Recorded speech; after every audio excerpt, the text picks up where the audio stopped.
Hello and welcome to another episode of Codo Cinema, the podcast show where I talk about movies. I'm your host, Mark Codo, aka Codo Man. So, with Codo Cinema Christmas month still in action, I thought I would like to talk about a superhero movie that takes place during the holiday seasons, and one of them that I want to talk about. Plus, I'm doing another collaboration. Well, actually, before I talk about the movie, I want to welcome back DJ Apollo, aka Christian Taylor of Tales of Music and Film. Christian, welcome back. Yeah, thank you, Mark. I appreciate the invite. So yeah, my name is Christian Taylor, and huge Batman fan. And just wanted to show you guys. So I was just showing Mark these. I collect VHS tapes, and I have both the Tim Burton Batman movies on VHS. Now, when I was a kid, I was super obsessed with the Tim Burton Batman films, especially the first one.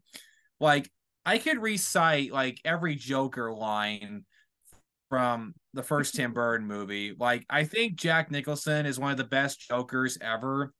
Um, his lines in the first movie are so iconic, and Wait till you get a load. Wait we till are you get here a load of today me. to yeah, And that's a then, good one. and then Or there's haven't also you ever one heard more. of the healing power of laughter? Just love them, man. So iconic. And then Batman Returns, I did have some mixed feelings on. I believe, Yeah. is that the film we're talking about today, Mark? Yes, that is actually the film that we're going to talk about, Batman Returns. And in fact, just to let you all know, Christian and I, we've talked about we talked about different Batman films before. Like we talked about the Dark Knight trilogy. I mean, obviously, I don't think you were here for the Dark Knight Rises, right? No, I was not. Um, but yeah, I've been a Batman fan my whole childhood. I remember you and I and other classmates, we all went to go see Batman 2022 with That's Robert right. Pattinson. That's And, right. We went to and see the dude, Batman with Robert Pattinson, and yeah, the Batman. yep, the Batman. The very first Batman movie I saw in theaters was Dark Knight, and the Dark Knight is still my favorite Batman movie of all time. It's a masterpiece as far as I'm concerned. Yes, I agree with you, Christian. Like the Dark Knight, still holds up as the best Batman movie, and not just from the direction of Christopher Nolan, but everybody's gonna remember the Dark Knight because of the performance of Heath Ledger as the Joker. Yeah, you know, it's just kind of those rare things. Like, he overshadows like everybody in that. Like, he was the best part of the movie as far as I'm concerned. Yeah, and hey, I still love Christian Bale as Batman, but also Well, Robert thank you. Pattinson. Robert Pattinson was also good too, and oh my goodness, just to go off topic a little bit. I still remember Christian. I still remember the night when you, me, and a boatload of our other classmates from the WEIU TV and radio station. We all went to see that on opening night. Yeah, that was one of the most epic movie theater experiences of my life.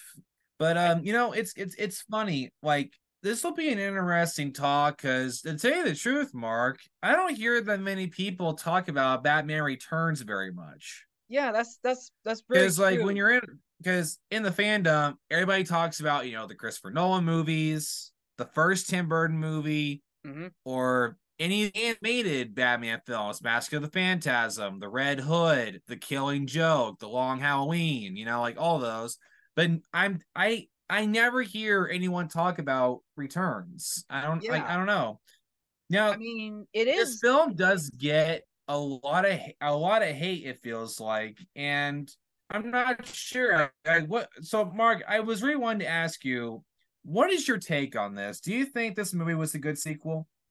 To me, I thought it was a good follow up to the 1989 original from Tim Burton, because Right. I thought the stakes were a little higher than the first film. I mean, think about it. Like back in the because think about it, like superhero movies weren't as big back in the day until the late 90s going into the 2000s, and especially with Batman, well, also Superman as well, because we had the Christopher Reeve Supermans that came out, plus the Adam West Batman. For Michael Keaton's Batman, with the collaboration of Tim Burton in the sequel, I thought like the stakes were up there, and plus the plus you had more villain. You had a couple more villains coming in from the Batman lore, and for me, I thought it was just like taking the story in a different direction, while also paying tribute to the first Batman as well. Yeah, yeah, absolutely. I get that, but I think I didn't watch, to be honest with you, I didn't watch Returns that many times growing up. I mean, I was in love with the first Tim Burton film, but Returns I watched a lot, but not nearly as much as 89.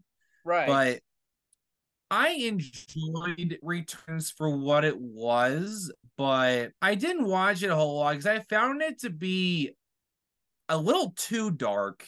To tell you, dude, this movie's story is so depressing. Like, that's one of the things. Like with 89 example, you had a lot of moments to laugh, with Jack Nicholson's Joker, Yeah. and Batman Returns, there's like not one like happy scene in it. Think about this: like you have the three main characters on the front. Like you have Batman, who is, Bruce Wayne. He's living in his mansion all by himself, no love interest whatsoever, and it's Christmas. Right. And then you have Oswald Cobblepot, who's Penguin, Right. and literally, like you said, movie opens up. His parents dump his carriage into a river.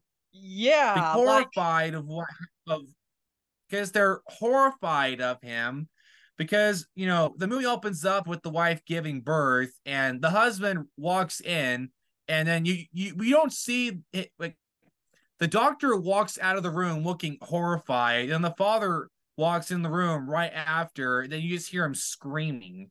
yeah. Like the thing was, like, they're giving birth to Oswald Cobblepot, although it's just the fact that Oswald was um a monster, like an animal.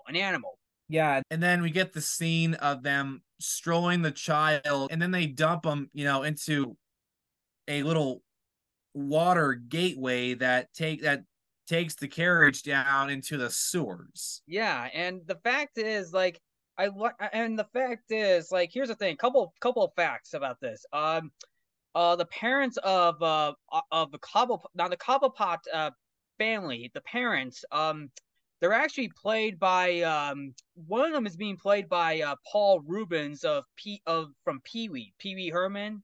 Paul Rubens, Mm-hmm. like, from which Tim Burton directed the Pee Wee movie that came out in 1985, and then there was another actor who played Cobblepot's mom. I forgot the name. Paul Rubens is the one that came to my mind in the opening scene, where he played Tucker. Yeah, dude. What? I just thought it was crazy that I didn't realize it was him until like many years later. I that just blew my mind. Oh my gosh, that's Pee Wee Herman. Like I didn't realize it. Yeah, and Diane Solinger. Diane Um, Solinger, who was also in the Pee Wee movie with Paul Rubens. She played the mom. okay, and then that's depressing. You're a child and your parents don't want you, so they just dump you in a water thing, and then you have Catwoman, you Yeah, know, being played by Michelle Selena Pfeiffer. Kyle, and like what happens to her? Yeah, She gets bullied by her boss, and then her boss proceeds to to push her out push the her window. out a window, and then she falls to her death in an alley. and then she gets brought back to life, and then just starts going down a killing spree, like going on revenge quest. And Yeah, before that scene happens, we find out, she's living all alone in her apartment. Like, in her apartment. Yeah, her apartment. Like I realized that in her apartment. Yeah, she's all alone, but it's also pink too. Like she's living in yeah, yeah, her there's a lot of pink lights, and yeah, stuff. And she has like a bunch of cats in it. yeah, You see, that's the thing though. It's like it is so miserable and sad, like all the way through. Like you have all three of our characters have been screwed over by the world. Like Bruce lost his parents, mm-hmm. and then Cobblepot never got to know his parents. Then Selena Yeah, Kyle, Selena Kyle. is all alone, living a miserable life, working a miserable job. It's just like it's so sad. It is too. Like It's just yeah, like that. When you think about that, just our characters are living very sad lives, and they don't get better. You right. know, by the end of the movie, is they're living the same miserable lives. Like they're not, like their lives didn't like improve in any way. It's still sad. Yeah, it's still sad too, especially for the Penguin, Oswald Cobblepot. Like he met his demise at the end of the movie. Like the way how he was killed off too. Like Batman, I'll admit, like their Batman and Penguin fight was pretty cool. Was pretty cool. Like I like the fight between the two because even though it was short, but the way how it was the way how it was short, like Oswald just wanted revenge too because Batman, or should I say Bruce Wayne, foiled his mayor electoral speech, and Yeah. he's like because in the movie, because we find out in the movie like Batman had this disc, he puts it in his Batmobile where he got hijacked by the Penguin's crew member, and he picks up everything that the Penguin said. He's like, "Hey, just relax. I'll take care of the squealing pinhead puppets of Gotham. You gotta admit, I play the stinking Mm-hmm. city like a harp from hell." And he Mm-hmm. plays it during his speech. Yeah. It's just like he got you. And let's be honest, like the Yeah. little bit where Bruce scratches the disc, that was the icing on the cake. Mm-hmm. Yeah. Yeah, but Um. yeah, That. but Yeah. but but yeah, but this is like when, because at one point in the movie, like the penguin, because Oswald was just basically living in the sewers his whole life. But the thing was, he came up with this plan with Max Schreck, who's being played by Christopher Walken, and also just to throw this out there, Danny DeVito plays the Penguin, and he wanted his plan because he wanted to see the real, he wanted to be back up in the real world. Doesn't even realize that his parents tossed him as a baby, but then he wants to get a second chance at life. And at one point, it looks like he was, but at the same time, he's still this animalistic monster that he is, and that's also what gets him back to the sewers, because he's still, even though, yeah, he wants a second chance at life, but he's still got that villainy animalistic personality that he is. Because at the end of the movie, he was killed by the end. Although I want to say by Batman, but by his own power, because in the water, in the sewer waters that he lives, he dumps toxic chemicals in that water, and when the Penguin fell, like I don't know how many stories from the ground up, like it just mind boggles me, like how he got destroyed by his own creation. Because at first I thought it was regular water. I mean, Christian, if you know the scene I'm talking about, right? Ending scene. Yeah. I do. He's he steals Batman's detonator. He presses the button, and then it makes all the penguin, like the army penguin rockets, shoot off, and it like blows up his fortress or something. Yeah, Then Batman starts walking towards him. He slowly starts backing up, not noticing that there's a glass window right behind him, and he right. falls backwards, and then he falls into the toxic water. Right. And Um, his bats, I think and Batman's bats, um, like were doing the job too. oh yeah, I forgot about that. Yeah, there were bats flying all around him too, Yeah. and that's what led to him falling through the glass. And of course, falling into the water. And let's be honest, like he is the Penguin. To quote him, he's basically a cold-blooded animal, and penguins hang out in cold areas like Antarctica and cold water, which makes sense. But Oswald fell into his own watery grave that is full of the toxic waste. And his death, though, I'll be honest with you, it is probably one of the most brutal deaths I've seen, but also sad too. It's depressing too, and this ending scene, I actually almost teared up because I almost feel bad for this. I almost feel bad. I want to feel bad for this guy because Cobblepot was tossed aside as a kid into the sewers, wants a second chance at life, but knowing the fact that he still possesses this animal personality, but gets destroyed by his own creation. And even his penguin, even the penguins, even the rest of the penguins, like slip him into his watery grave. And same the music says it all at the end because Danny Elfman's music really brings in that somber, depressing tone to that scene, to Penguin's death. Yeah, exactly.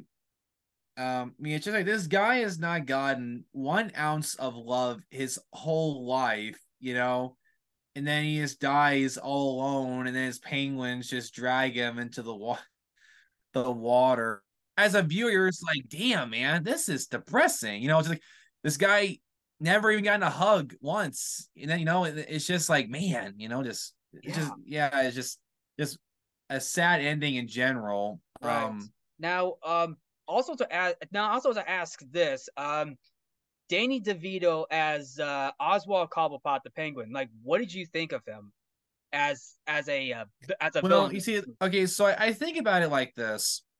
I think with Tim's movies, I think he was trying to do more of the classic looks of the characters in their portrayals.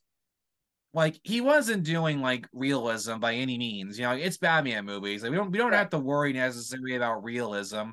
Like as far as the atmosphere goes, I think Tim got it down perfectly in both films. Like Jack Nicholson's Joker, Danny DeVito's Penguin, Michelle Pfeiffer's Catwoman, they all felt like they came straight out of the comic books. Like Right. the costumes, their appearances, I thought were perfection. And their acting, bringing those characters to life, I thought the actors nailed it.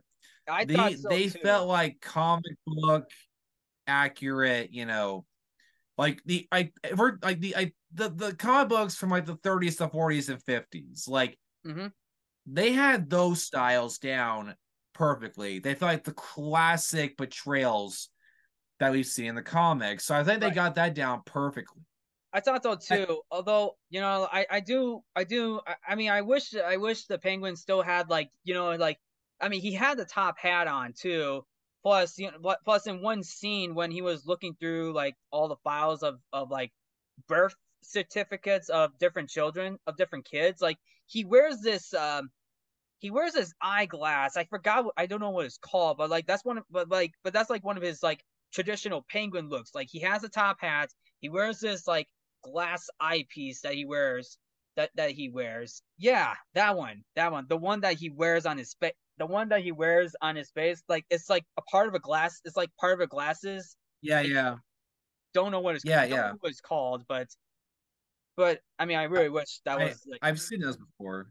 yeah, but I do like how he wore that for a little bit. Plus, that gives you like that comic book callback of where like he wear like how he wears a top hat, that little glass eyepiece that he wears for a little bit. I mean, he still wears the nice suit too. I mean, that's great. I mean, hey, that's like the Mm. penguin look that comic book fans would recognize. And as for Batman, I mean, come on, is there anything else to say about Michael Keaton's Batman? I mean, it's been already been 30 years since it's already been 30 years since Batman Returns came out, because this came out in 1992, and Michael Keaton, boy, he still holds up as an Yeah, amazing yeah, absolutely.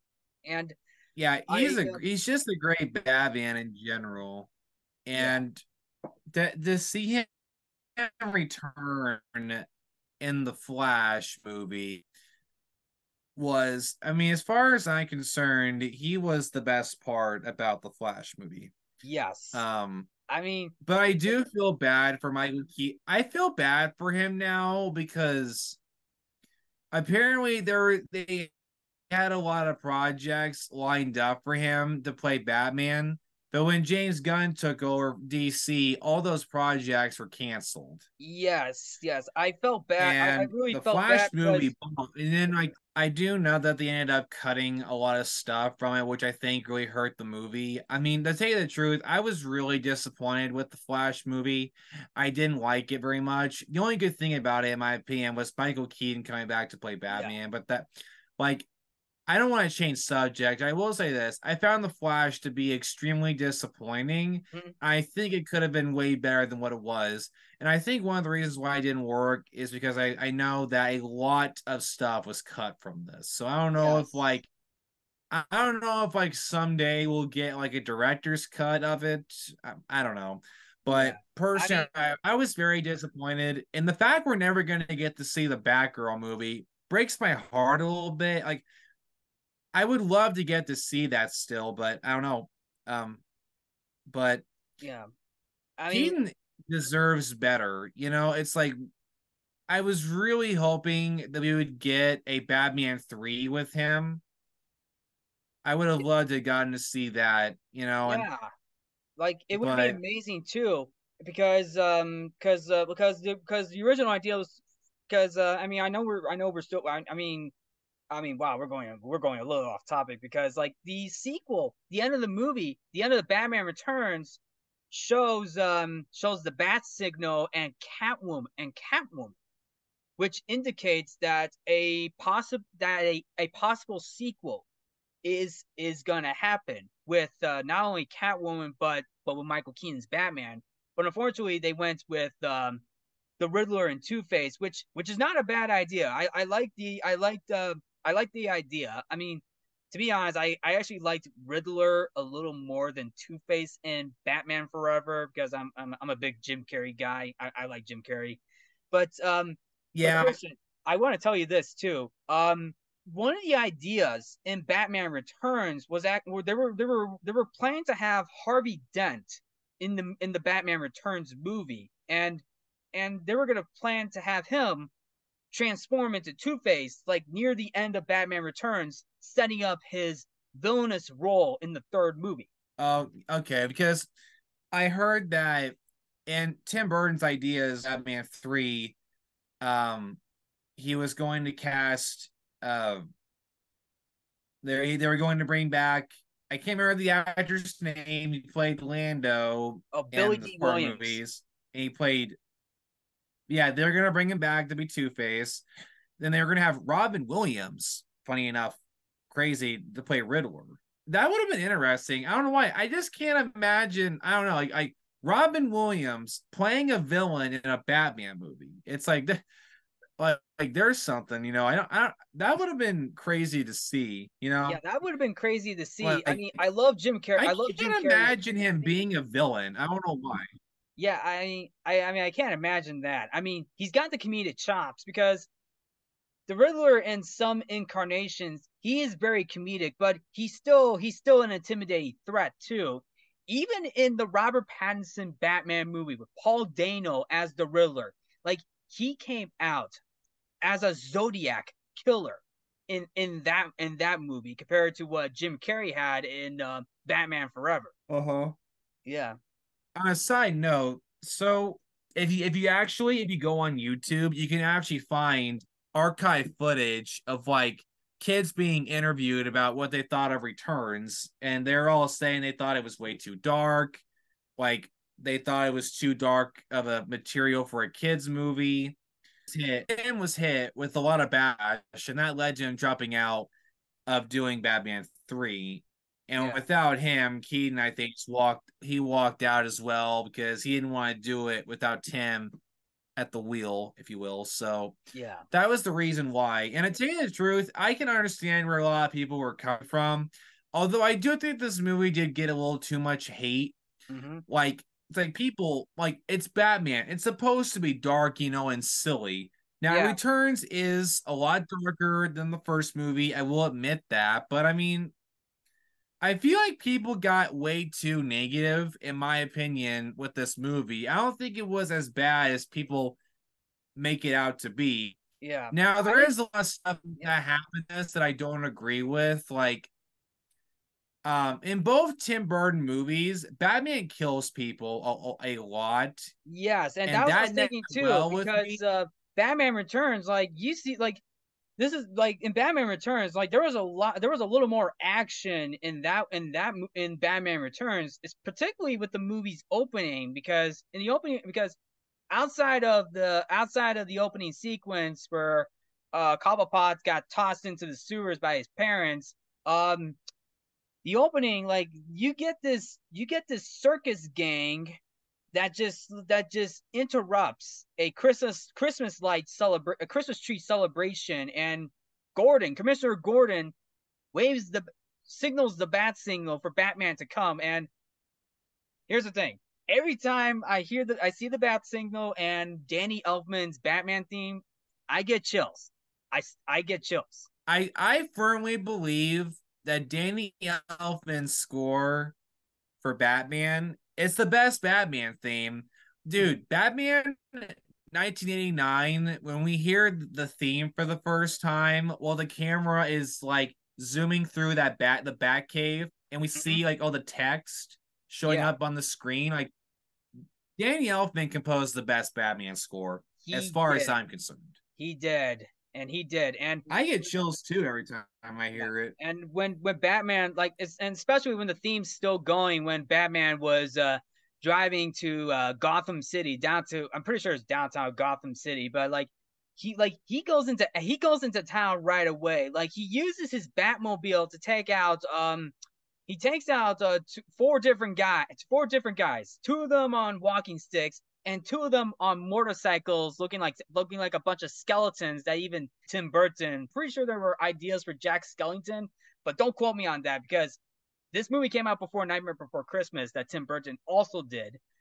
And Batman, like Batman just like he just drives them all over. He drives them to town. Like especially when he Yeah, came across this especially when he came across Selena Kyle and this one guy who is holding her hostage, and this guy's and then Batman pulls out his grappling hook, fires it at the wall, and you missed.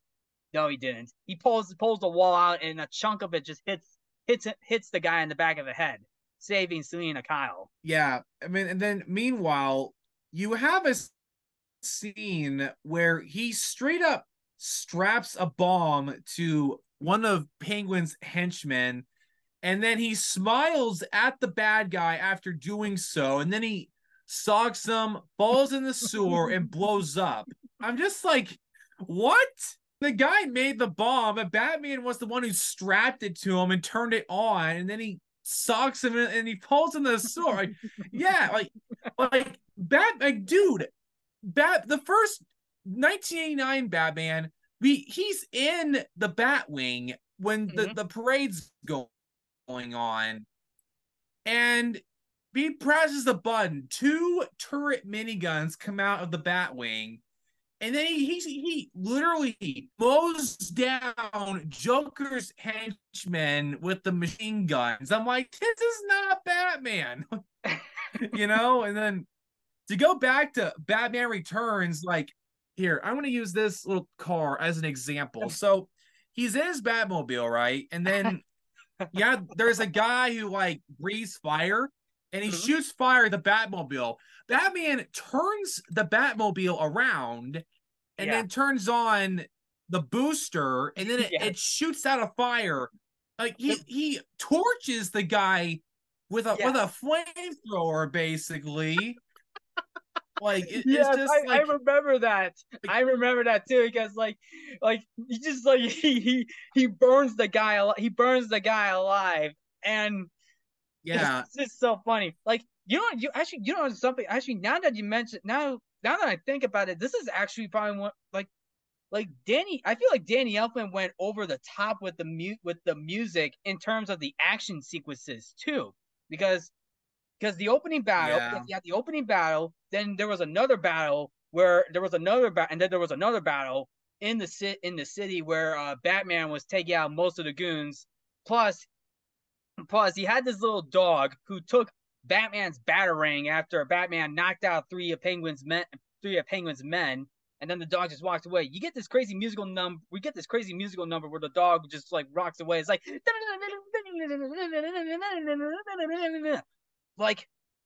I feel like this was Danny Elfman going over the top with the music, and then um yeah. and then what else? Um speaking of which, I feel like I feel like this is one of Danny Elfman's best musical scores because there are moments like I said, there were over the top moments in this action sequence too, but even for Selena Kyle during her Catwoman transformation. Like you hear the string section is making this weird noise. It's making this meow. It's like trying to get the meow noise. Yeah. It's like a little, yeah. And just for a little, I wanted to get this out before I forget. So for all you listening or watching to this,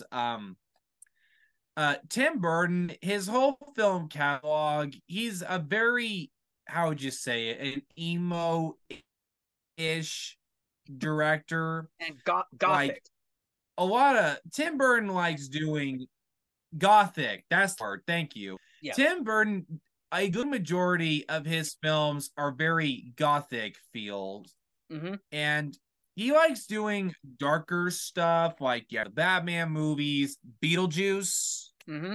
Nightmare Before Christmas, Corpse Bride, Yep. and then his newest project, he's directing the Wednesday TV show with Jenna Ortega on Netflix. Season one's currently on there, Yes. and That I one was think they're getting awesome. That's ready to do awesome. season two. Yeah. That is awesome. Yeah. I actually Oh like yeah, the dude. Wednesday Adams Yeah. shows. They could not have found a better guy to direct that than Tim Burton. Like Wednesday is, she literally looks like a character Tim would have came up with. Like Yes. she fits his film style perfectly.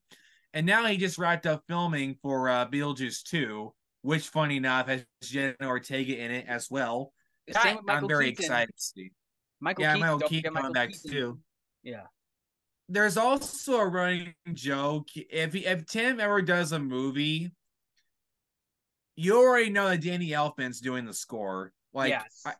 Tim, it's like you know how like John Williams does the scores for like almost every George Lucas or Steven Spielberg movie. Yes. Yes. Same with Tim But Burton as that's well. like Danny Elfman with Tim Burton. Like I think Tim hires him to do every score Yeah. for Actually, like he did. every movie he Actually, does. I think there was one. Actually, the Ed Wood movie. Danny Elfman was not on. Was Danny Elfman didn't do the Ed Wood movie that came out in the '90s too. It was Yeah. Howard Shore. So I think Danny Elfman missed out on one Tim Burton project for a reason. I Yeah. think Danny Elfman and Tim Burton probably had Go different ahead. reasons behind of what went down, but yes, I do agree. But yes, I do agree. With when it comes to like Tim Burton movies, you kind of know what to expect, especially with Danny Elfman hopping on Yeah. board to like write the score. Yeah. And then also Helena Carter and Johnny Depp. Those are like the two actors, like they appear in like a good majority of his projects. Like Yes, uh they voiced the main characters in Corpse Bride. They were both in Charlie and the like Chocolate Factory. yeah, there's that. They were both in, Sweeney Todd. trying to remember. Yes, that's it. Thank Oh you. wait, I Yes, I forgot. forgot about that. Danny Elfman didn't do Sweeney Todd. Danny Elfman didn't do Sweeney Todd. It was Stephen Sondheim because the Sweeney Todd movie is based on an actual play, Sweeney Todd, the Demon Barber of Fleet Street. Uh-huh. Yeah. So yeah, two Tim Burton films that I mean, a few Tim Burton films that Danny Elfman didn't do. So Sweeney Todd and Ed Wood, and there's probably one other film, but those are the films that came to my mind that Danny Elfman didn't do with Tim Burton. But I Yeah. feel like Batman, but with Batman Returns, like the man, but Batman Returns, like that was like one of his like that's what I feel like that was one of Danny Elfman's best scores in terms of like going over the top with the music for with Tim Burton's Batman Returns. And there's like and yeah, his music keeps on going for other action sequences too, like Batman's first fight with Catwoman, including the Batmobile being hijacked. That is so crazy. It's so crazy too because Batman's Batmobile got hijacked and Danny Elfman's music like is over the top. Like you do hear the Batman theme, but it's combined with a circus. You get a circus feel to it because this is like the Red Triangle circus gang that the Penguin had, and with Batmobile and with that playing in the background during the whole Batmobile sequence being hijacked. I mean, it's one of the best, but also one of the funniest scenes in that movie because Batman doesn't even realize that his Batmobile was hijacked until an object was under his Batmobile, and then he just takes it out, Yeah.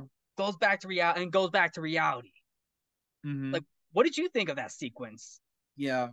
Well, I like the movie a lot. And and to go a little more into detail about that. So in the movie, the reason why the Batmobile gets hijacked is that Oswald comes up with this plan to make it look like Batman's killing people for no reason. Like we have the scene in Gotham Square in front of the town hall where they're getting ready to light the Christmas tree, and then the lady that was supposed to turn the flip on the lights was thrown from a building.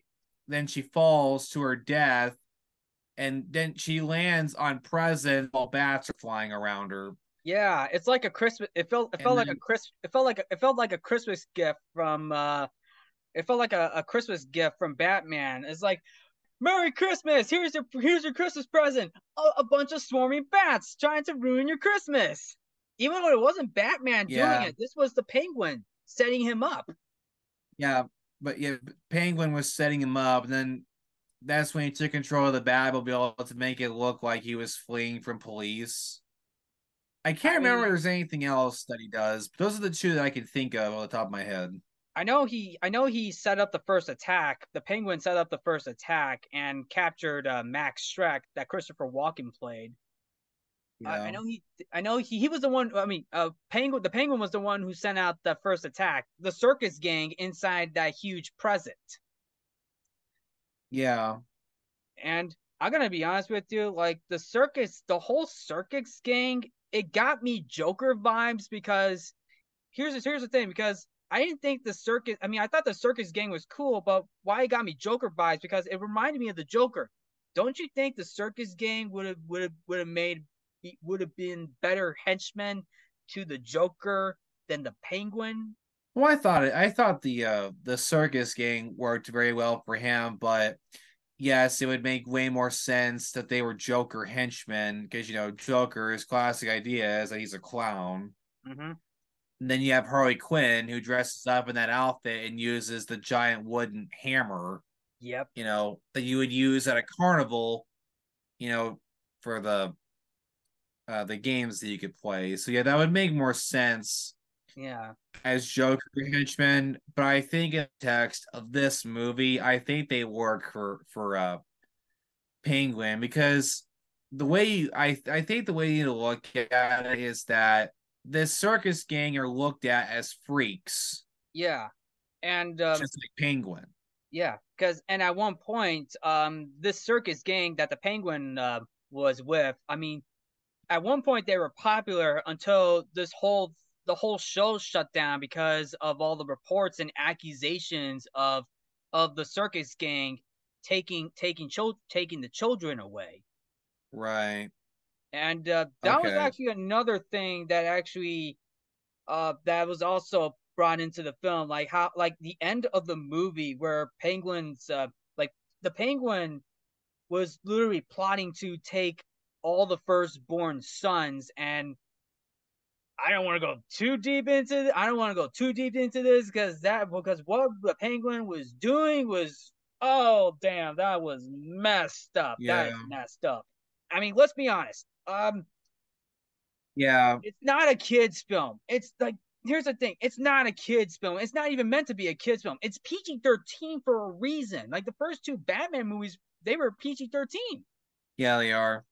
Yeah, Yep. the first two were PG-13. So it's like, yeah, I mean PG-13, like, yeah, I mean 13 and up, but like, dang, like where they went with that movie, like you Yeah, I guys mean, need. I think with both of Tim's Batman movies, I think he pushed the PG-13 rating to the farthest that it could go because both movies get away with stuff for a PG-13 movie. Like literally in the first movie, remember when Joker literally crisps a guy?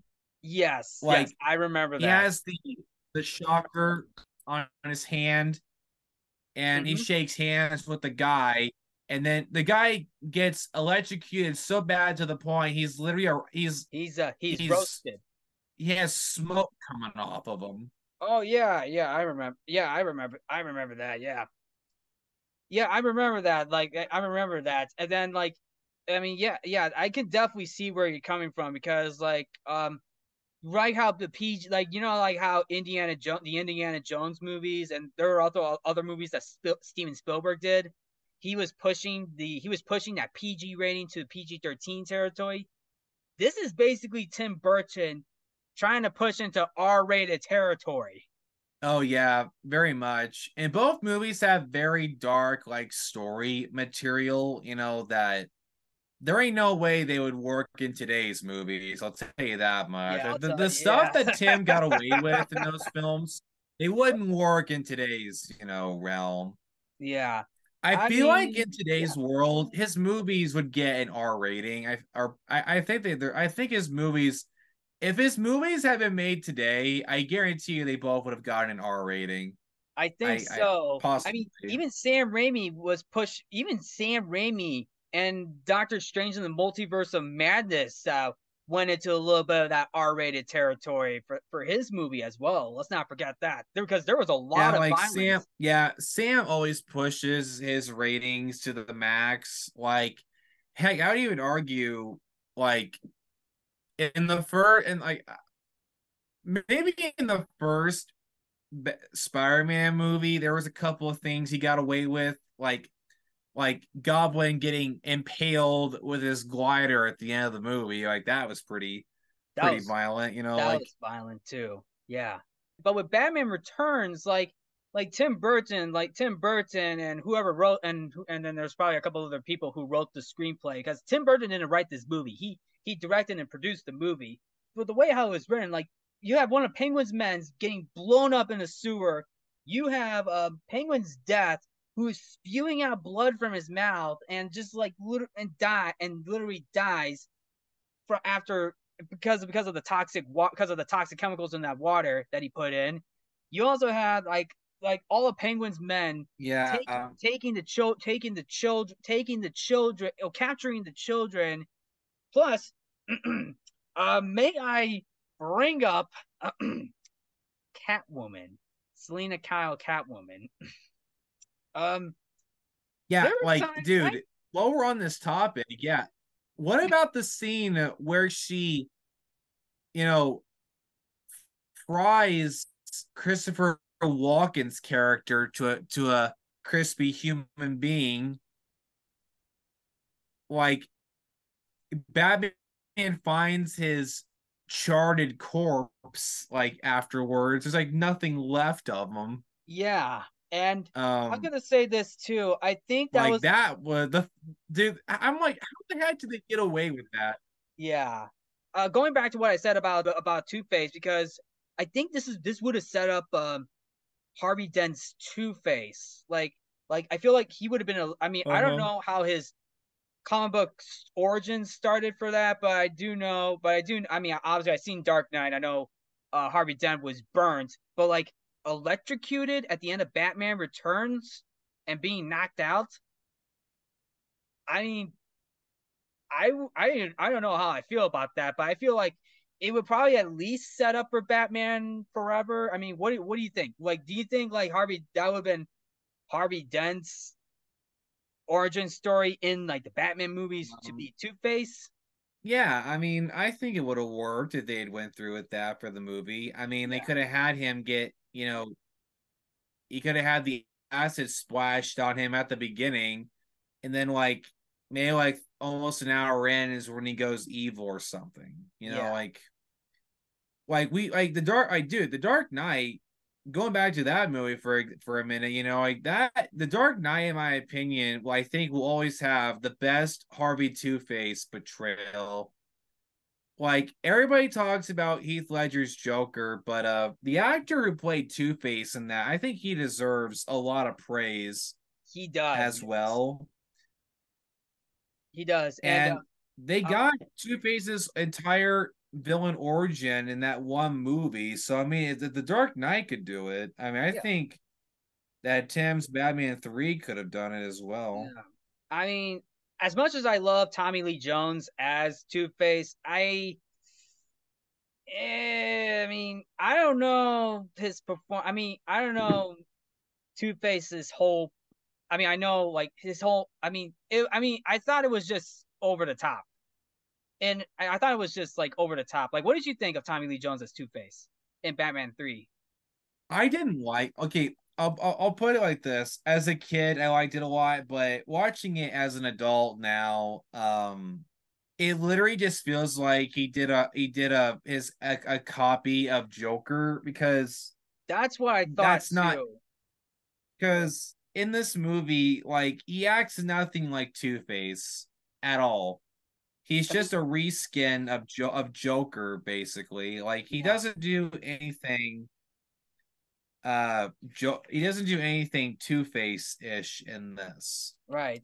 I mean, the makeup, as cool as the makeup was, and the suit and the coin. I mean, as cool as that was, I would take Dark Knight's Two Face over Tommy Lee Jones's Two Face any day. Yeah, exactly. Like the And Dark Knight yeah, was the most accurate Two-Face portrayal we've had yet. But in Batman Forever, it's just like I mean, if you watch behind the scenes, like Tommy Lee Jones did not care about this movie like at all. He mm-hmm. was doing this movie just for the paycheck. Like he didn't give a crap about this movie or the character. Like he didn't even really try. Yeah. He I just mean, like I can see he that. like he didn't want anything to do with this. Like he just did this for a good paycheck. So I mean, he went into it not giving a crap. So I guess like, he's basically just a reskin of Joker. Like he At the very destroys least, everything that makes Two Face cool. yeah. But At at the very but as a least, kid, I thought he was all right. yeah, But yeah, yeah. But hey, at the very least, I mean, I know I've already talked about Penguin, but Catwoman, I haven't talked very much about Catwoman, but you like Michelle Pfeiffer's Catwoman, right? yeah, I do. I mean, look, I didn't like her as a kid. I thought she was creepy, which I'm pretty sure that was supposed to be the idea. But I thought she did a really good job. Like I said, she really felt like that early comic book adaptation of Catwoman. Mm-hmm. Um, I still think the best Catwoman was probably the lady in Robert Pattinson's movie. Oh, Zoe I Kravitz. can't remember Zoe Kravitz. Yeah. That's right. Zoe Kravitz. That's right. I still think that she's the best live action Catwoman we've gotten. Anne Hathaway's, I liked hers as well. I thought hers is pretty good. Mhm. And Michelle Pfeiffer's, I really enjoyed her portrayal as well. Yeah. I mean, I'll be honest with It I'll be was honest really with you. goofy, but I mean, again, that was the idea. Yeah. I mean, I'll be honest Like, what with did you you. think, Mark? I mean, I'll be honest with you. She is a femme fatale. I will tell you this. She is basically a femme fatale in Batman. She's basically like your typical femme fatale, but at the same time, like she still poses a threat at, for the most part, and especially from Michelle Pfeiffer. And when I see and Michelle Pfeiffer, like I still like Michelle Pfeiffer as Catwoman, but especially but when she goes toe to toe with Batman, it's just basically how do I put this together? Like at one point, I feel like Batman was holding back, but no, at one but like I feel like Batman for some parts he was holding back, but he's just like screw this, screw this, I can't. I was like screw this, and like Yeah, yeah. he punches her in the face, and she was like, how could you? I'm a woman. Batman's like, I'm sorry. Dude, in the Arkham video games, like he fought everybody equally. Like he did not give a crap. Like he treated all villains the same. Yeah, Um, like he went toe to toe with many female foes. like So, I know he went toe to toe. I know at times he went toe to toe with Harley Quinn and Poison Ivy. But Catwoman, mhm. I know Batman's gone toe to toe with Catwoman multiple times, but isn't Catwoman the love interest, one of the love interests to Batman? It depends on which adaptation, but I'm pretty sure in like every story they fall for each other at some point. And to tell you the truth, like Batman has had a lot of love interests, and I like you've had like the dude. There's even comic books for him and Wonder Woman are a couple. Like, like there's a pairing I never thought I'd see, but Catwoman has always been. I've always loved him and Catwoman. Like they're equals in my opinion. Like they're the best. They're the best couple in my opinion. I Yeah, never liked Batman being with like Talia al Ghul. That's another love interest. I never yeah, liked her much. Selena has always felt to me like his equal, in my yeah, opinion. yeah. But because I was talking about because the first fight a little bit, he did held back a little bit in that first fight, but like even his second fight with Catwoman, he didn't hold back. He did not hold back during that second fight. No, no. Like he did not hold back. He's just like like you hear the little clips from both of them. Like Catwoman's like I haven't been someone said fish, I haven't been fed all day. Batman's like eat floor, high fiber. Because in one scene before that, it was just Bruce Wayne and Selena Kyle just making out, and it was just at the manor, and then of course you got like they both got different emergencies going on, and the fact is, as their secret identities of Batman and Catwoman is like I get that connection because this is just Bruce Wayne and Selena Kyle just fighting each other because of their early interaction because of their interaction they had early. Even you even get this quote from Catwoman saying, "Hey Yeah. stud, I thought we had something together. We do, headbutt." Mhm. Yeah.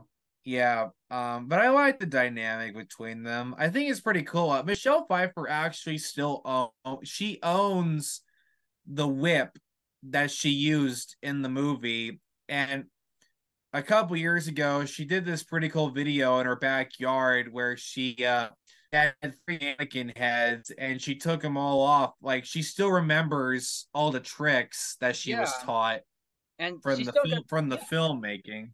yeah. It's pretty cool how she's. It's pretty cool that she uses the whip. That's pretty cool. Yeah. Yeah. Also, I Like do love that little bit. I don't know if Pfeiffer you. as an actress, like she's amazing. Yeah, Michelle Pfeiffer. I like Michelle Pfeiffer. Even she was pretty good in Ant Man as well. Like she was good too. Yeah, you're saying? Um, Yeah. I was gonna say like I don't know if you remember this one other scene when it was just Batman and Catwoman under the mistletoe. Do you remember this one quote that that they both said mistletoe can be deadly.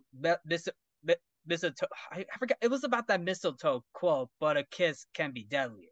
Yeah, I think you're right. I remember that part. Because Yeah. they shared a kiss under the tree. They shared a kiss under the Yeah, mistletoe. that's in there. Something like Sort that of, anyway. Yeah, I think you're right. sort of, Mm-hmm. sort of, because Sort well, of. Yeah. sort of. But but but other than that, like the idea, especially the whole idea, like now to backtrack, not to backtrack, like especially around Christmas time for the for Batman, like I never come across to this whole movie being depressing too. Like I still had fun with this movie. I still had fun with this movie, but the only time where but the only time but the whole idea of having this movie take place on Christmas, I mean, it's a good idea, but I never come to think of that movie as being depressing. But now that you mention that, because Batman, Catwoman, and Penguin, all three of them went through different went through different downturns in their life, and especially around the holidays because it's supposed to be because it's supposed to be festive. Well, not for these three because all three of them got screwed over in their lifetimes. Like Christopher Walken screwed over Selena Kyle. Penguin's parents screwed them over, and then of course, obviously, I mean, the first Batman movie already set that in stone, where the Joker took out Batman's parents. Although it was Joe Chill who took him out, but obviously movie wise, it was Joker Jack Napier. I totally agree with you 100%. But I think the depression aspect did play a role in the story overall, you know, Mm-hmm. that, I think it's kind of good for people to be reminded that the world is not kind to everyone.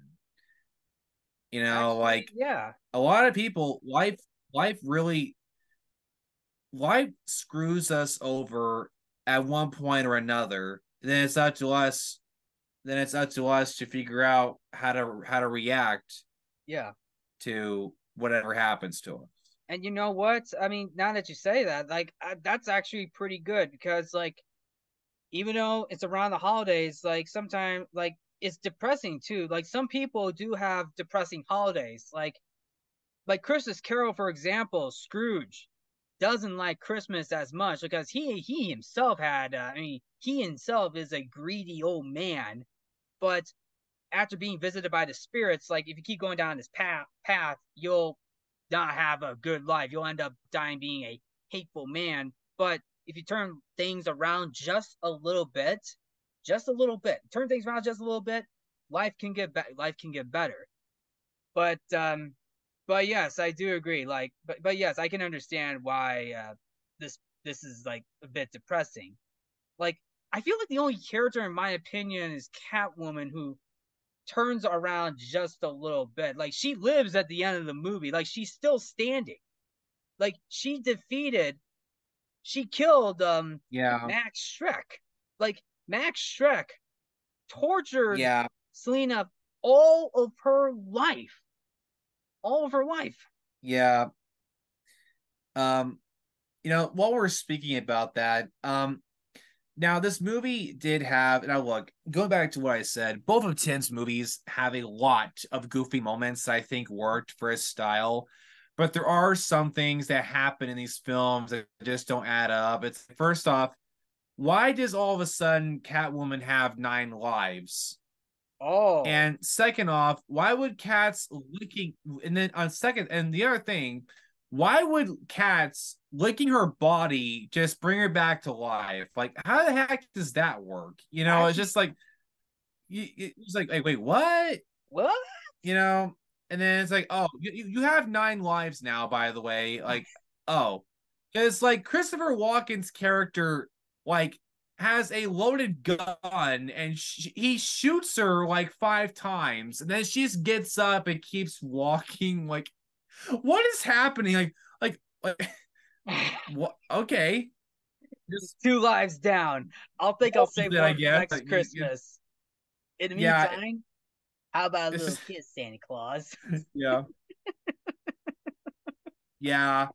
Oh yeah, I forgot she says that. Yeah. Like, Ho ho ho, and the Max. other part that I love is that yeah, yeah, yeah.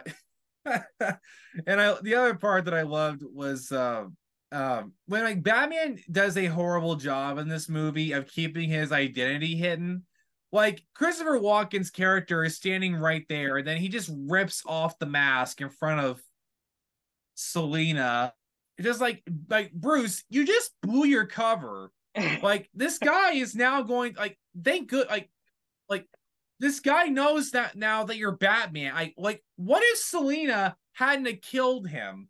Like he would have exposed your identity to Oh my everybody. goodness. Yeah, that's Like actually something. I never thought of that too, because I was yeah, shocked that when Batman revealed his identity to Selena Kyle, knowing the fact that Max Shrek was right there, and it's just mind boggling too. Now I'm just gonna go back to Two Face for a second, because let's just say this is Harvey Dent, Two Face, standing in the shoes of Max Shrek, Christopher Walken, like like like Christopher Walken's character. Let's just say Harvey Dent was standing in Christopher Walken's character. Like he would have exposed Batman right away. Like he would have exposed Batman right away. Like, ladies and gentlemen, I just want to tell you something. During my attack with Batman, I found out a secret identity. His identity is Bruce Wayne. What the like? yeah, Imagine that. yeah, exactly. Like it ends like far Spider-Man far from home. Oh, but yeah, that was just a few things with the movie where I was just kind of like like okay. Um but I thought this movie did have a very somberish ending. Like I love the idea like Bruce uh sees Selena running down an alley and he misses her, but he picks up one of the cats in the alley and takes it home with him. And then he just tells Alfred Merry Christmas. Then Alfred says Merry Christmas, stand back, and they just drive off. Like I like that. Yeah, I like that It may too. seem like a small thing, but Yeah, I really like that too, because because it's the same cat that Selena Kyle had at her apartment, but at the very least, it's a very cute moment too. But it's a very cute moment. It's very cute. It's actually pretty cute that Batman was able to take care of Selena Kyle's cat. But Selena Kyle's still alive. Like she's still alive. And also, yeah, while I'm on the subject of Catwoman, do you think Tim Burton would have done a better job directing a Catwoman movie than the Halle Berry Catwoman movie? Like, what do you think? dude, anything is better than that movie. Like, dude, Halle Berry won the Razzle Award for Worst Actress that The year. Razzie Award. Razzie, sorry, not Razzle. The Razzie Award for Worst Actress or something. Yeah. And I think she wore that like a badge. But anyway, dude, that is a movie I will never watch. I know what happens. It is the Mm-hmm. worst. Like I feel like anyone could have done a better job than that. I agree, because not only did Batman Returns set up for a third Oh, Batman movie, but also a possible Catwoman movie. Like, here's the thing: I would take a Tim Burton Catwoman movie any day over the Halle Berry movie. Over same. the Halle Berry. Now, look, I love Halle Berry. I really do. I love her as an actress, but where the studio went with that movie, damn man, like they did her dirt. Like they really did her dirty in that movie. And, Like and it's not her. It's not because they cast her. It's just they gave her crap to work with. yeah, Like I mean, I it's not feel her like fault. she It's would have not been her fault. good if they'd given her good material to work with. Yeah, but it's not her fault. It's not her fault. But it's not. Oh It's yeah, not her. it's not her fault. Like, Yeah, um, but but I'm on your side 100%. Like, I would have taken a Tim Burton directed Catwoman movie with Michelle Pfeiffer. I would have picked that instantly. Now, look, here's the thing: Tim's movies are dark. Yes. Do they get too dark sometimes? sure. Sure. Yeah. But I know a lot of people complained about Tim Burton's Batman Returns being too dark. Now, look. when it comes to Tim's list of films that he has done, are all of them pretty dark? Yes. Sometimes too dark, possibly. But you can't deny the fact all of his films are amazing in their own way. They're watchable. Like, I'll watch any of his movies or projects any day of the week. He always makes good content, most of the time anyway. So, like, yes, I would have picked a Michelle Pfeiffer Tim Burton movie. Mm-hmm. I would have picked that any day of the week because I love Tim's stuff. So, Yeah, absolutely, I would have picked that. yeah. It would have been cool. It would have been cool. It would have been cool too. But it's a real shame too. And like I said, I love Halle Berry for what she was given. Um, and like I said, it's not her fault. It's just it's for what Oh how no. yeah. What'd you say? Like, if you want to see like what range she has, I recommend you watch her performance in John Wick 3. Like, she was one of the best parts about John Wick 3, I seen in John my Wick 3 opinion. Like, and I seen John Wick 3 and I wish she was in there a little more, but for what she was given in oh, that me movie, too. yeah, she was good. For the time that she was given, knocked it out of the ballpark. Yeah. Amazing. Amazing addition to that movie. Mm-hmm. Um, Yeah. But but overall, I need to rewatch Batman Returns. Like, I haven't watched the Tim Burton movies in years. It's been a while. Like, I need to rewatch them again. yeah, and I think the closest that we got to like getting the nostalgia of the Tim Burton Batman movies was obviously The Flash, because Michael Keaton did a fantastic job Yeah. despite that film being getting in trouble. Mhm. But man, even over 30 years later, I still think Batman Returns is a good film. It's just a film that hasn't been talked about. It's not a film that has been talked about a lot because a lot of people would really point out the bad stuff rather than the good stuff. There's a lot of good stuff in Batman Returns. There's a lot of good stuff. Yeah, absolutely. I mean, that's a perfect thing to say because I think everybody was focusing way too much on the negative side of things and not the good. I mean, like, Batman 1989 was filled to the brim with dark moments, but it had a lot of good stuff in it too. Yeah, Same with this one. So I don't understand, like, why people focused so much on the bad parts, yeah, you know? and I want to go back to what I said about how this film there was a lot more in this film compared to the first film. There was a lot more there was a little more action. Plus, you had two villains. That's a lot. That's a little more compared. Well, unless you count Christopher Walken's Shrek, but not Mike Myers Shrek. This is Max Shrek. But like there were a few more. There were a little more villains in that movie. The tone was a little darker. There was a darker tone. Bruce Wayne, Selena Kyle. Heck, I mean, they even referenced Vicky Vale at one point. Oh, do they? Yeah, it was like during the scene where Bruce and Alfred they were going down to the Batcave to like hijack the Oswald's mayor electoral speech. Like he name drops he name drops Vicky Bell. It's like like remember Vicky Bell like you when he shows up to the Batcave. Oh hi Vicky, come on in. Yeah, I always like that part where, like, Alfred just straight up blows his cover. Yeah, and Alfred's just like I mean oh man Alfred oh my goodness Alfred like Alfred it's like do you think Alfred's the best butler? I'm glad we're talking about this. We needed to give him a mention. Yes. But I still think the best Alfred, in my opinion, was Michael Caine Okay. in the Dark Knight trilogy. Like, I think he's the best live action Alfred. I loved him in those. The Alfred in the Tim Burton films, I liked him a lot. I really do. And he also played Alfred in Batman Forever Yeah. and Batman and Robin Oh my goodness. as well. Yeah. And a great half second. I also love Max Universe and Burton's Alfred. Yeah. Yeah. Tim Burton's Alfred is still good. Like I like Tim Burton's Alfred, but there. I mean, you had Jeremy Irons Alfred and the DC Extended Universe with Zack Snyder, Michael Caine, obviously Michael Caine.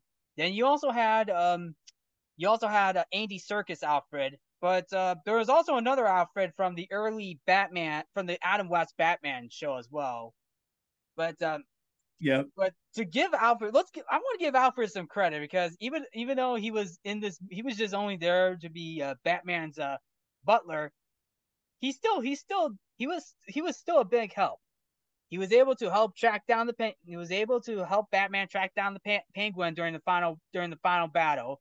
He was able to help Bruce during this whole presidential, not presidential, mayor electoral speech.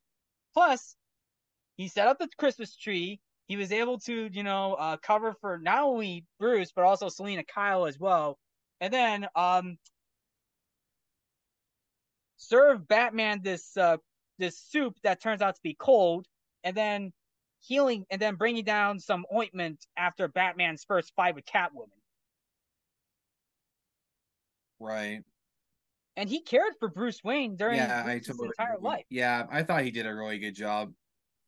Um, and what's really crazy is that Michael Keaton was his age when they filmed the Flash movie, Yes. which I thought was, it's kind of a crazy little, passage of time. Like the actor who played Alfred was the age Keaton is now when he played Alfred in the first two Tim Burton movies. But Exactly. there's a Yeah. little like comparison for you. Mm-hmm. Yeah. I mean, like, yeah. Like, I would definitely think of that too. Like, oh man, can you imagine Alfred in the Batman suit? Nope. No, I cannot. Yeah, all right. That's all right. Okay, that's all right. But other than that, it's like I know I mentioned a lot of Christmas references, but I do like the Christmas theme overall in this movie too. Like Oh the yeah, Christmas yeah. I, setting. I like it too. Like Yeah, I think it's pretty good. yeah, I mean like even for a film, it's like you have two different like. This is like, I mean, here's the thing. This movie came out after a couple of years after Die Hard, and because Die Hard is an action film, but it's also a Christmas movie too. Same with Batman Returns. It's a superhero movie, but it's also a Christmas movie. Even Iron Man 3 and Shazam, they're both superhero movies, but they're also Christmas movies as well because of the Christmas setting. And and I do like that Christmas setting in Gotham City. Like it's literally snowing, and it's just basically around probably and it's basically around not only the busiest time of the year, but one of the most wonderful times of the year. Yeah, it's the most wonderful time of the year. Yep. Yep. Oh, I wonder if this was the idea to write this little jingle for DC. Jingle bells, Batman smells, Superman flies away. Yeah. Classic. Imagine that. Imagine DC having their own jingle bells for their characters. Yeah. Makes you wonder the creative liberties. Yeah. But other than But that, I think we covered a lot, don't you think, Christian?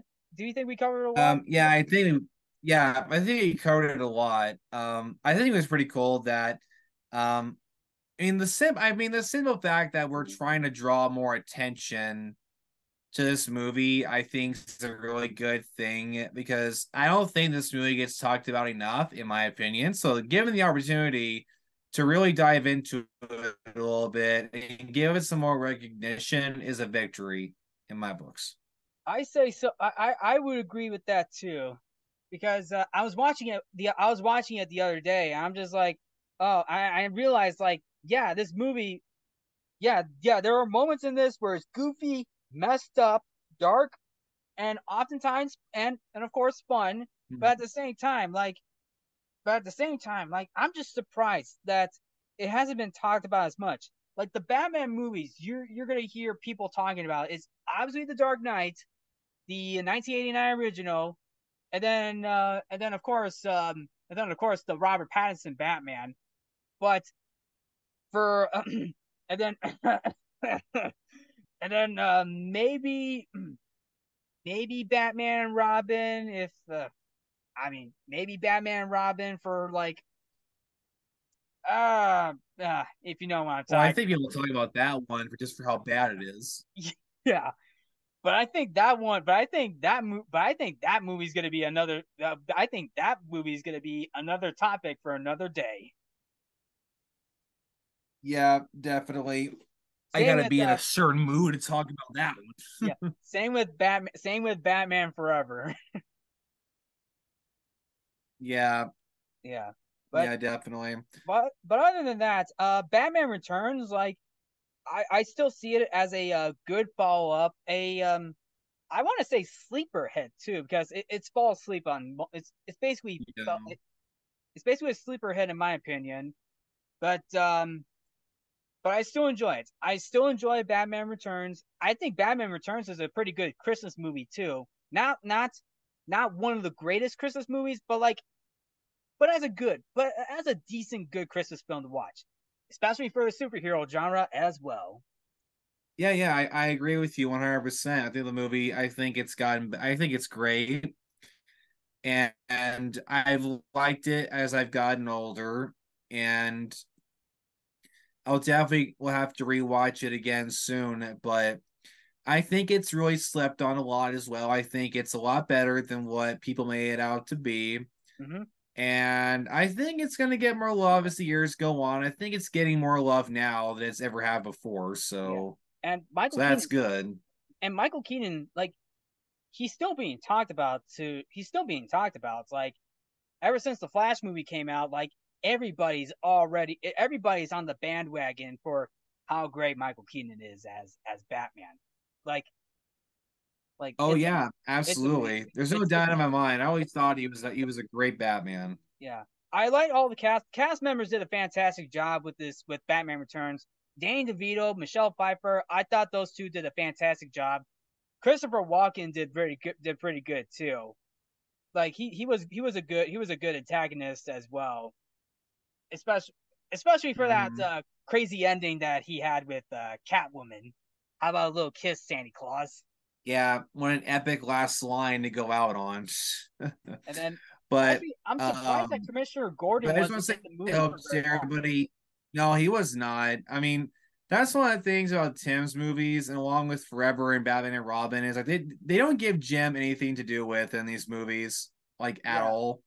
like I feel like he was in the movie. He was in the first movie a little more than the second movie, in my Oh opinion. yeah, without a doubt, he had way more screen time, in my opinion, in the first movie. Yeah, But I like Alfred. Alfred, the guy who played Michael Goff, I believe that's his name. Michael Goff did very good as Alfred, and yep, everybody else did a fantastic job in that movie too. Tim Burton, Danny Elfman, love their collaboration on the oh first yeah, two Batman movies. And I will say this, like, if they actually went with the aliens route, I feel like this was a good closure for the Tim Burton movies. Like, I know Batman Forever is okay, but I feel like to me because I listened to your Aliens podcast where Aliens was a true closure to the Alien franchise, right? yeah, absolutely. Like as far as I'm concerned, in the Alien storyline, there's only two movies, Alien and Aliens. Like, and that's it. I mean, there's nothing else to be told. Like, three ruined everything that wanted to build, and then four just did irreparable damage. As The two far as I'm concerned, it's just 1-2 done. Heck, the Terminator franchise, that's how I feel about it too. In the Terminator franchise, it's just Terminators 1 and 2 done. Yeah. And I mean, I feel the same thing with the Tim Burton Batman movies. Like they could have just ended right there. They could have just like ended right there, and then you get your Catwoman spinoff, and that's basically it. But no, we got three and four. like I said, like Batman Forever is okay, still okay. Batman 4, that's another story. That's another story for another day. That's a whole nother recording right Yeah, there. I will say this, like that's it. That's pretty much it on Batman Returns. And Christian, I'm going to say this: I am glad that you and I were able to talk about another Batman movie for for another episode. Yeah, Mark, look, I am always down to talk about Batman. I'm always ready to talk about Batman. Yeah. And personally I want to thank you for inviting me on for yet another episode. It's always a pleasure to collab with you, and I love getting to chat with you and do recordings with you. So thanks for the invite. Yeah, you're welcome. And this is like our second Tim Burton Batman movie that we have ever talked about, because we Yep. talked about the original back at school. Yes, we did. Oh, Yep. that one was a good that one was a good one. But that Yeah, one was that a was a good lot of one. fun. Yeah, that was a lot of fun. Yeah. But anyway, I say this is a basically a wrap on this is basically a wrap on this episode. I mean, Christian, again, thank you so much for making an appearance on the show. Yeah, no problem. No problem, Mark. And to everybody watching this episode, I wish you all happy holidays, and I hope you have an amazing Christmas with your families. Yep. So anyway, that's a wrap on this episode. Thank you all for tuning in to Codo Cinema. I'm your host, Mark Codo, aka Coda Man. And I'm Christian Taylor. Remember to watch movies and stay positive.